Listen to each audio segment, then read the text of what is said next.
A chilly Brussels morning did nothing to cool the enthusiasm of delegates as they arrived for Day 2 of Dev Days 2012.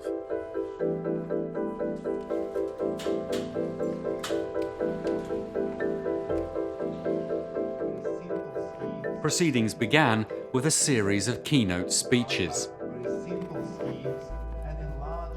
The growth is necessary. The growth is preconditions that people are living better and have more opportunities in life. It is time to demonstrate that poverty is not at all a function of democracy. I would like to extend my appreciation for the financial and technical support the European Union is providing to Malawi. Gabon is evolving.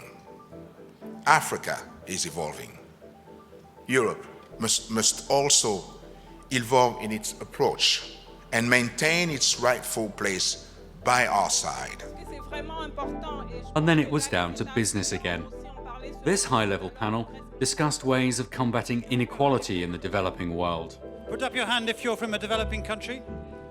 A few, quite a lot. Okay. What the developed world should do is to come and listen to what we have to say as Africa, as a developing world. Il faut ramener le tout à la question de la croissance de qualité. Il faut créer la richesse. You work on an objective basis where the country is. Its vulnerability, income per capita, it is human development index, and you create support towards really addressing poverty. The session was followed by the signature of an important bilateral aid agreement between the European Union and Malawi. €63 million of EU funding will support two interlinked government initiatives aiming at increasing agricultural productivity in diversification and expanding the area under irrigation. I would like to take this singular opportunity to thank you, Mr. Pibak, for this support that goes both towards agriculture and cash transfer.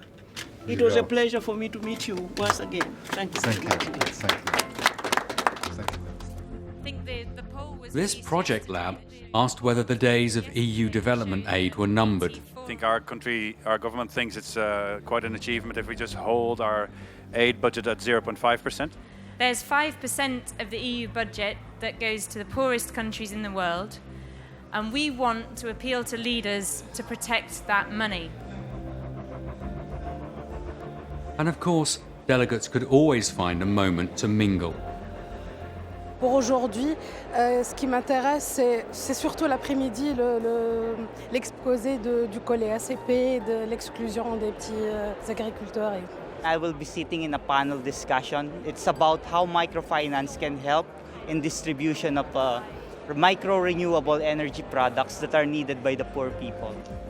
Eva Joly, the chair of the European Parliament's Development Committee, took part in a number of the day's activities. La bonne gouvernance, c'est un idéal, mais simplement il faut bien réaliser que une grande partie de ces États sont des États fragiles et construire la bonne gouvernance, ça va prendre 20 ou 40 ans et que les actions de développement ne peuvent pas attendre. Ladies and gentlemen, thank you very much. This session asked how developing countries could build competitive green economies. The best way out of poverty is through jobs, right? And therefore, when you're talking about industrial policy, when you're talking about actively intervening in the markets, ultimately it is about creating jobs.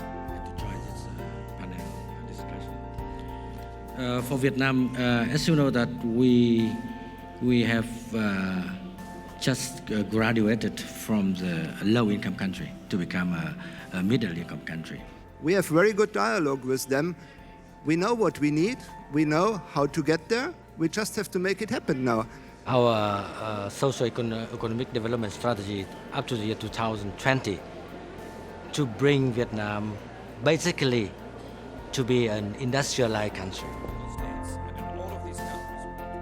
And here, delegates asked how best to encourage development and stability in politically fragile states. Almost half of the European development budget is going to countries termed fragility. it is very much important for us to work along with our partners to ensure that whatever we have achieved, is sustained. Our work then is to link all these small islands of integrity together, but you cannot ask anybody to bear the total burden. And then it was time for the closing session, a moment to reflect on the discussions of the past 2 days and consider all that needs to be done before next year's meeting. Europe is in a good position to be a trend setter, as we are the world's largest donor and a staunch supporter of the MDGs, both in terms of aid as well as duty-free and quota-free market access. The fiscal austerity should not be carried on the backs of the poor.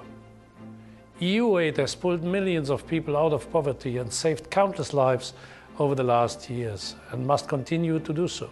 I look forward to a future in which the humanitarian and development aid link is stronger than ever, part of the truly joined-up development that Carolina Anstey of the World Bank Group spoke of yesterday.